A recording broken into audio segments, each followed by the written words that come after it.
Je suis. Pouvez-vous l'affirmer? Après la trahison, l'abandon, le rejet, voire même l'ascension, la félicité, où êtes-vous?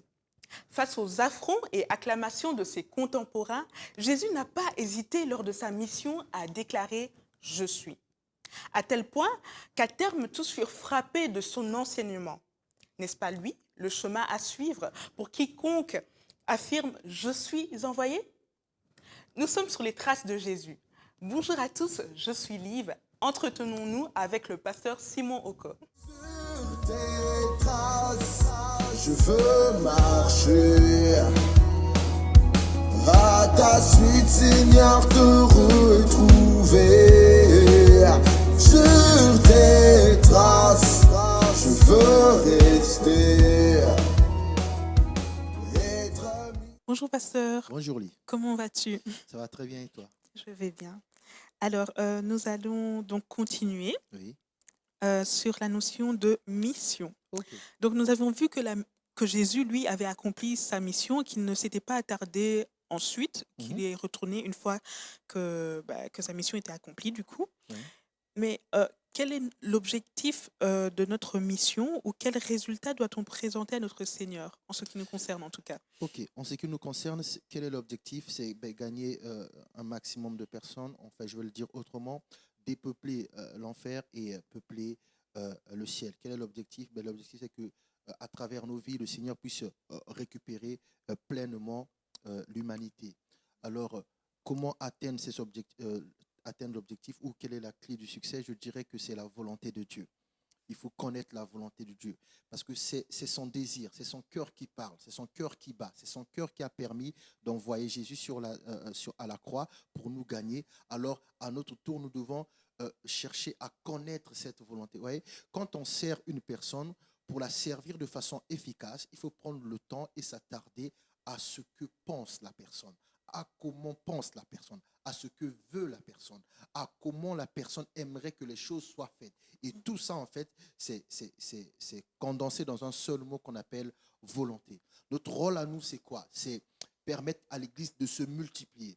En fait, en réalité, on peut prendre l'exemple de l'industrie pour comprendre ce que Dieu attend de l'Église. Comme vous allez par exemple dans l'industrie automobile, chaque grande marque a pour objectif de produire des voitures. Et chaque année, depuis des années, ils ne font que produire.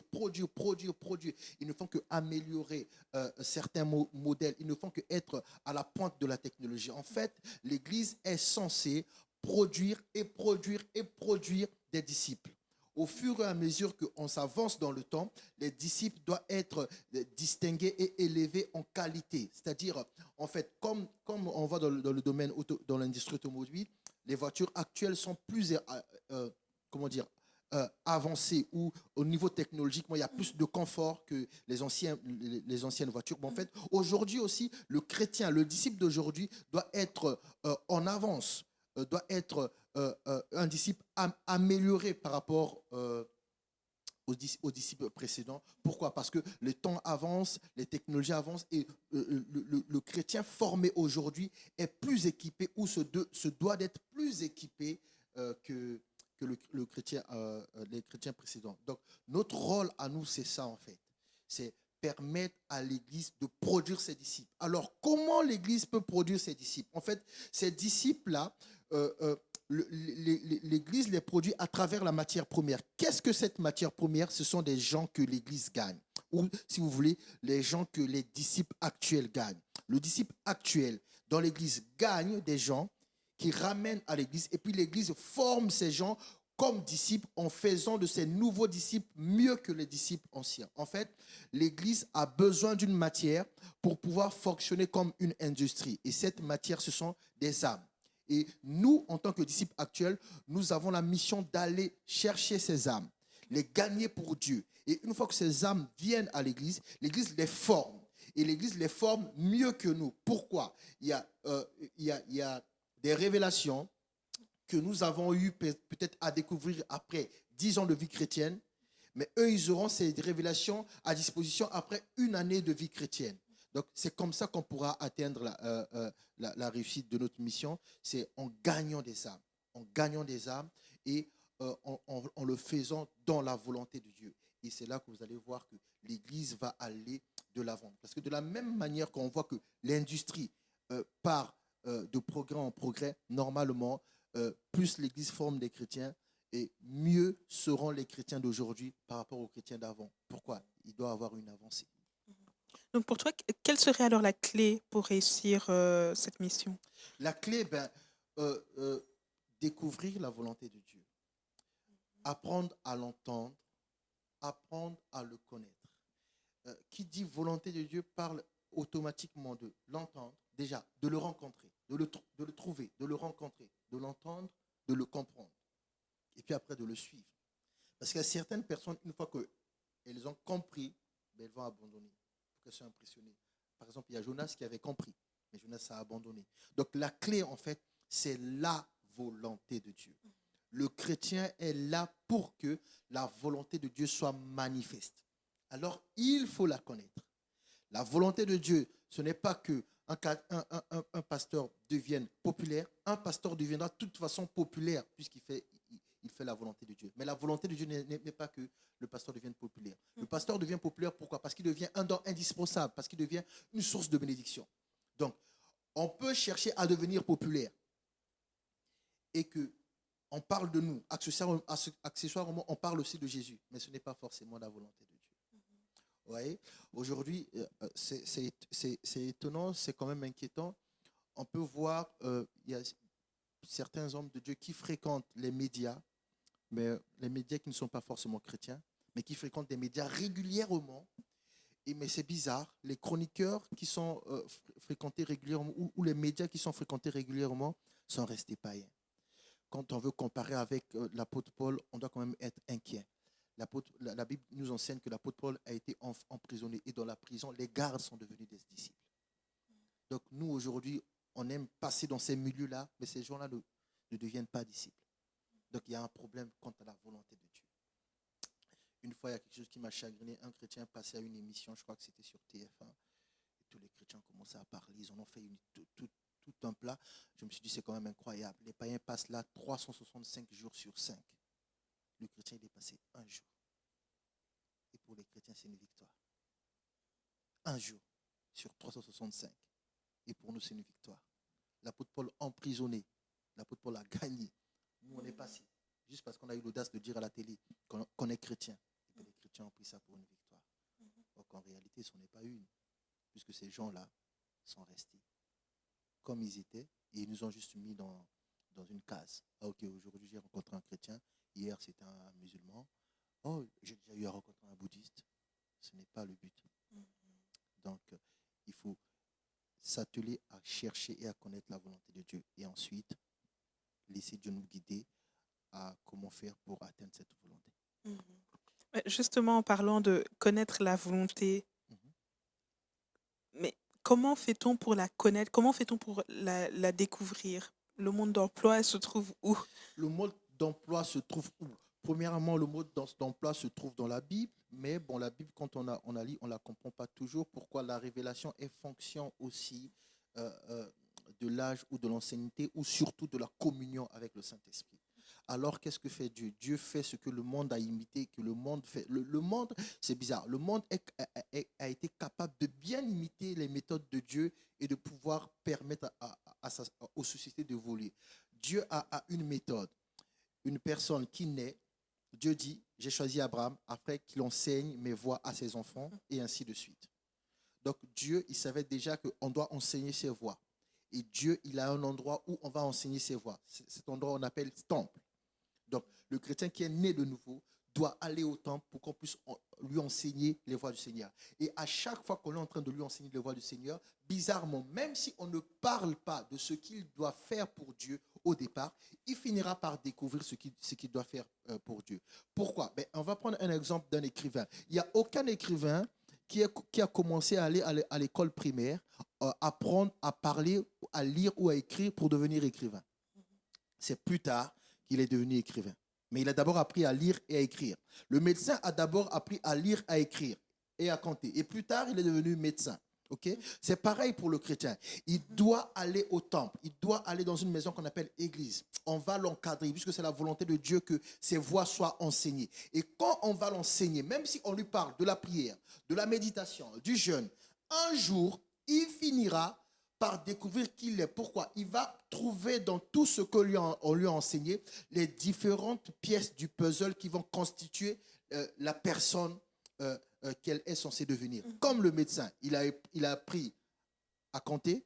Aujourd'hui, il se sert de son savoir pour doser une seringue, par exemple. Il a appris à écrire. Aujourd'hui, il se sert de son savoir pour prescrire des ordonnances. Il a appris à parler. Aujourd'hui, il se sert de son savoir pour faire une anamnèse, c'est-à-dire en recevoir une personne et commencer à faire un diagnostic d'abord en parlant. Mais vous voyez, à la base, c'est apprendre à parler, apprendre à lire, apprendre à écrire, apprendre à compter. Pareil pour le chrétien. À la base, c'est d'abord apprendre à prier, apprendre à méditer, apprendre la communion fraternelle, apprendre qui est Dieu, connaître son nom, connaître son histoire. Mais en apprenant tout ça, on finit par découvrir qui on est. On finit par atteindre la volonté de Dieu. Parce que la volonté de Dieu se cache dans tout ça. C'est tout un assemblage. On est tous là, mais voilà. On écoute le même message, mais on ne sera pas la même personne. C'est comme à l'école. On suit tous le même prof de français. Il y en a qui finiront comme le prof de français. Il y en aura qui finiront prof de maths. Il y en aura qui finiront financier. Il y en a qui finiront biologiste. Mais à la base, on va tous à la même enseigne. Donc, quand les chrétiens viennent tous à la même enseigne, c'est-à-dire l'église, en fréquentant l'église, ils finiront assurément par découvrir et connaître la volonté de Dieu pour leur vie. C'est ça, oui. Mais peut-être une autre notion qui est importante dans ce que tu dis, ce serait le fait de demeurer. Oui. En quoi c'est important de demeurer au même endroit finalement? Ben, si on ne demeure pas au même endroit, premièrement, on ne peut pas mourir. Si on ne meurt pas, on ne peut pas donner un arbre qui va pousser. Si on ne peut pas donner un arbre qui va pousser, alors on ne peut pas s'attendre à avoir des branches. Si on ne peut pas s'attendre à avoir des branches, alors on ne peut pas s'attendre à avoir des feuilles. Si on ne peut pas s'attendre à avoir des feuilles, alors on ne peut pas s'attendre à avoir des fruits. Vous voyez, l'arbre, c'est vrai, quand on vient sous un arbre, on cherche du fruit. Mais celui qui ne trouve pas du fruit peut s'abriter. Il y a des gens qui vont sous l'arbre juste pour s'abriter du soleil. En fait, demeurer permet de rester à un endroit stable pour recevoir ce qui est nécessaire. Vous voyez, dans le verbe demeurer, il y a le mot demeure, c'est-à-dire faire d'un endroit sa maison, sa demeure. Vous voyez, si une famille déménage tout le temps, l'éducation des enfants sera affectée. Ils ont vécu dans un quartier calme, ils vont vivre dans un quartier de délinquants, ils vont vivre dans un quartier malfamé, ils vont vivre dans un quartier. Vous voyez, si on n'est pas sur place, on ne pourra pas recevoir quelque chose. La première méthode, le premier secret pour recevoir quelque chose, c'est rester sur place. Si on ne reste pas sur place, on ne peut pas recevoir quelque chose. Si un enfant aujourd'hui va dans une école de musique, demain dans une école de sport, après-demain dans une école d'un autre art, il ne pourra pas évoluer, il ne pourra pas savoir qui il est. Au bout d'une semaine ou d'un mois, il va faire un choix. Il va dire, non, je vais choisir ce domaine. En fait, à chaque fois, par exemple, comme toi, à chaque fois, la fois où tu as eu à choisir un domaine d'études, en fait, tu as eu à choisir une demeure. Quand tu as choisi, je vais faire telles études, c'était ta demeure. Et c'est en restant dans cette branche, dans ces études-là, que tu es devenu ce que tu es devenu. Si tu faisais telle étude, en même temps, telle étude, en même temps, telle étude, tu n'allais rien devenir. OK? On va te dire, s'il y a une personne, en même temps, je veux devenir prof d'anglais, en même temps, je veux être secrétaire, en même temps, je veux être menuisier, mais tu ne finiras nulle part. Donc, rester à un endroit permet de mourir. Mourir pourquoi? Mourir parce que, en fait, quand on reste dans un seul endroit, Dieu vient régulièrement nous parler. Dieu nous trouve toujours au même endroit, alors Dieu commence à nous tailler, Dieu commence à nous briser, jusqu'à ce qu'on devienne une plante forte. Et à ce moment-là, on devient une source de bénédiction. En fait, si on ne demeure pas, on ne peut pas s'enraciner. Pour s'enraciner, il faut rester à un seul endroit. Enraciner, ça signifie être à un endroit de façon profonde. Ça signifie qu'il faut creuser. Si je creuse aujourd'hui ici et demain je vais creuser ailleurs, ben je ne pourrai jamais trouver un filon d'or ou un filon de pétrole. Il faut rester à un endroit pour aller en profondeur. Et c'est ça, par exemple, c'est le problème de beaucoup de chrétiens. Ils ont fait toutes les églises. Il n'y a aucune église qui sont restées à un endroit pour aller en profondeur. Ce qu'enseigne le pasteur, il ne sait pas. Il pense que tous les pasteurs enseignent la foi. Oui, tous les pasteurs enseignent la foi, mais tous n'ont pas le même message. Quand un chrétien ne sait pas déceler, détecter le message de son pasteur, il n'est pas resté à un endroit. Quand on demeure, on meurt. La semence reste à un endroit. Pour qu'une graine puisse donner la vie, elle doit mourir. En fait, les racines sont dans la graine. Mais quand les racines sortent, la graine se détruit. Mais les racines s'enfoncent. Les racines donnent un arbre. Cet arbre aura des fruits. Et dans chaque fruit, il y a encore des graines. Donc, on a la première graine qui est capable de se multiplier. C'est-à-dire, je peux trouver un fruit à vervier qui est le résultat d'une graine. Je consomme, je vais planter à Bruxelles et on se retrouve avec un même arbre. Mais c'est juste le secret d'abord, le fait que la semence qui a produit le premier arbre est restée à un endroit. Ce n'est pas pour rien que Dieu dit à Adam que sa nourriture, c'est des fruits. Et il précise, fruits dans lesquels il y aura une semence. Pas n'importe quel fruit. En fait, Dieu n'a jamais demandé à Adam de manger des légumes. Dieu n'a pas demandé à Adam de manger, c'est quoi le nom des légumes? Un légume vert, je ne sais pas. Dieu n'a pas demandé à Adam de manger des épinards. Dieu a demandé à Adam de manger du fruit dans lequel il y a de la semence. De telle sorte que quand Adam se déplace avec sa nourriture, il se déplace avec le même arbre. Il va à un endroit, quand il va manger, quand il va jeter dans la bonne terre, ça va donner un fruit. En fait, tous les arbres que nous voyons aujourd'hui sont partis d'une semence. Voilà pourquoi il est important de demeurer. Il faut qu'il y ait une adresse fixe où Dieu te trouve. Sinon, on ne portera jamais du fruit. Voilà. Ok, donc dans la notion aussi de demeurer, tu parlais du fait de mourir, Oui, du brisement oui, aussi. oui, Voilà, souvent dans le milieu chrétien, on attend, oui, Dieu m'a brisé, oui, il m'a brisé, je me suis isolée, etc. Mais oui. qu'est-ce que c'est exactement? Parce que on a parfois l'impression, voilà, que c'est quelque chose de fou. Parfois, tu vois la personne, mais tu as l'impression qu'elle est devenue folle. Mhm. Donc, qu'est-ce que c'est exactement? Enfin, est-ce que c'est un passage obligé pour tout chrétien?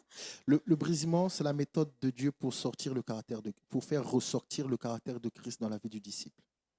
Je vais te choquer. Beaucoup disent qu'ils sont brisés, ils n'ont jamais été brisés. Quand un disciple est réellement brisé, tu vois Jésus. Tu n'as jamais rencontré Jésus. Mais quand tu parles à la personne, tu dis assurément, Jésus était comme ça. C'est ça, brisé. Le brisement, on ne peut parler de brisement que là où il n'y a plus d'ego. L'ego, c'est quoi? C'est une religion centrée sur nous-mêmes. L'égoïsme, c'est une religion centrée sur nous-mêmes. Quand les gens disent que non, Dieu m'a brisé, non, ils sont en train de parler de leur souffrance et de leur galère. Ce n'est pas le brisement. Quand on t'a brisé, quand tu ressors de là, tu n'es plus toi. On voit Christ. Voilà pourquoi tu remarqueras les pasteurs qui ont le plus accompli d'espoir sont les plus simples. Pourquoi? Pas parce qu'ils sont humbles, mais parce qu'ils sont brisés. Ils ont tellement accompli des choses. Ils ont tellement vu des choses. Dieu les a tellement fait voir et faire des choses qu'ils n'ont plus une haute opinion de eux-mêmes. Donc, que tu l'appelles apôtre, que tu ne l'appelles pas apôtre, ça ne le dérange pas. Que tu déroules un protocole, que tu ne déroules pas un protocole, ça ne le dérange pas. Mais ceux qui sont autour d'eux, ils vont dire, ah, tu n'as pas déroulé tel protocole, tu ne sais pas qui c'est. Là, tu as affaire à une personne qui n'a pas été brisée. Quand une personne a été brisée, cette personne, ça ne dérange pas. Pourquoi? Il est où le protocole quand Jésus lave les pieds de ses disciples? Je rappelle aux gens qui nous suivent que je ne pense pas que c'était des pieds propres. Les gens ils voyageaient à pied. D'ailleurs, quand on parle de laver les pieds, c'est bien parce que c'est sale. Bon, il est où le protocole? Il a connu la souffrance. Il a été brisé. En fait, quand on dit découvrir Christ en toi, sans brisement, c'est impossible. Découvrir Christ en toi, ça signifie aussi que, dans cette phrase, La partie inutile, c'est toi. Sinon, pourquoi on cherchera à découvrir Christ en toi? Ça, les gens ne l'ont pas compris. Ils sont là à découvrir Christ. Ils pensent que découvrir Christ, c'est manifester les dons spirituels. Découvrir Christ en toi, dans cette phrase, la partie inutile, c'est toi. Quand vous mangez une banane, vous faites quoi? Vous enlevez la peau. Pourquoi? Parce que c'est inutile. Parce que la C'est peau est inutile. inutile. Donc, quand on dit découvrir Christ en toi, toi, tu es inutile. Christ est à l'intérieur. C'est ça le brisement. On enlève, on jette. On ne dit même pas merci. La peau aurait aimé qu'on lui dise merci d'avoir protégé la banane. Mais non, on jette la banane. On jette la peau, on consomme le fruit. Parce que c'est ça qui nous intéresse. C'est ça découvrir Christ. C'est ça le brisement, réellement. Ok, d'accord. Donc avant de parler de brisement, peut-être on parle finalement de nos galères qui n'ont Oui, rien à voir oui. avec le processus de Dieu. Donc voilà, réfléchissons peut-être à cela. Mais autre question par rapport au fait de demeurer. Mhm. Comment réussir à demeurer lorsque les conditions autour de nous sont défavorables? Tout Mhm. autour de nous, c'est comme si tout autour de nous faisait que voilà, on ne peut pas demeurer à un seul endroit. Ouais. Comment faire en fait? Bon, il faut être conscient de qui on a suivi. Il faut vraiment être conscient. Vous voyez, quand on ne sait pas pourquoi on fait les choses, on va s'arrêter. Quand on sait pourquoi on fait les choses, on ne va pas s'arrêter. J'ai parlé de demeurer, que c'est le moyen par lequel on va mourir, n'est-ce pas? Mais pour que tu meurs, il faut qu'il y ait des problèmes. Vous avez déjà vu quelque chose qui meurt comme ça sans problème? La mort est toujours précédée par des problèmes. La mort est toujours précédée par des problèmes. Donc on dit qu'il faut mourir, il faut qu'il y ait des problèmes. OK? Maintenant, ces problèmes-là, il faut avoir conscience que ces problèmes-là ne sont que le processus, ne sont que l'étape qui permettra de voir l'efficacité ou le bon sens de mon enracinement à l'endroit où je suis. C'est-à-dire, j'ai décidé de demeurer. Mais ce n'est que la mort qui permettra de voir le bien fondé de ça. Sinon, ça n'a aucun sens. Donc, quand les gens disent qu'on a du mal à demeurer, oui, parce que c'est un processus qui amène la mort. Or, dans le Seigneur, après la mort vient la résurrection. Or, la résurrection ne vient pas sans puissance. C'est-à-dire, il y a quelque chose de précieux qui va t'être donné. Mais on ne peut pas te donner quelque chose de précieux, ce qui est adversité. Comment Dieu va s'assurer que tu garderas le bon dépôt, que tu ne vas pas gaspiller? Ceux qui ne gaspillent pas sont souvent des gens qui ont galéré pour avoir ce qu'ils ont. Ceux qui ont acquis ce qu'ils ont par des méthodes bizarres gaspillent toujours. Vous allez voir, par exemple, dans une maison, celui qui s'est cassé la tête à faire tout pour construire sa maison va toujours être dérangé de trouver le désordre dedans. Celui qui n'a rien fait, il se comporte en consommateur. Donc, comment faire quand les conditions sont défavorables? Mais quand les conditions sont défavorables, il faut juste avoir à l'esprit que c'est le signal que la mort commence. Donc, il faut rester. Si la mort commence, il faut rester. Pourquoi? Parce que la mort est le processus qui amène les racines à se manifester, à sortir. Et les racines d'elles-mêmes, quand elles sortent, elles vont s'enfoncer, s'enraciner profondément afin que tu sois solide. Vous voyez? C'est ce qu'on appelle une foi éprouvée. Une foi solide, c'est une foi qui a été chahutée, qui a été bousculée. Donc, quand c'est défavorable, il faut rester au même endroit. Il faut se souvenir que c'est un processus. Un homme qui a connu cela, sa sueur s'est changée en sang. Quel miracle. Quelle terreur. Seul, pensant même qu'il y en a quelque part des gens qui sont là pendant 1 heure. Il y a les trois principaux, les plus efficaces. Ils pensaient qu'ils étaient en train de prier. Il revient, il les voit assoupis. Pourquoi? Parce que c'est un processus personnel. C'est une situation défavorable. Il quitte ça, il se fait arrêter. On crache sur lui. On le tape. On le fouette. On l'humilie. Il porte sa croix. quelqu'un l'aide, après finalement, il prend la croix, il continue sa croix. Mais Jésus n'a pas dit stop. C'est défavorable tout ça. Déjà, je vais aller être cloué. Et avant ça, déjà, on me fouette. Je porte un fardeau. On me crache dessus. Et on m'insulte. Non, non, non, non. C'est défavorable. Mais une mort favorable, ça existe.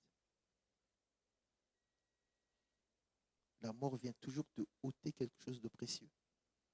Donc, quand c'est défavorable, il faut rester. Tu es en train de passer un examen de qualification. Il ne faut pas bouger. Ok, merci pasteur pour ces éclaircissements. Mhm. Nous nous retrouvons pour le prochain épisode À alors. la prochaine alors. Merci beaucoup. Sur tes traces, je veux marcher. À ta suite, Seigneur, tout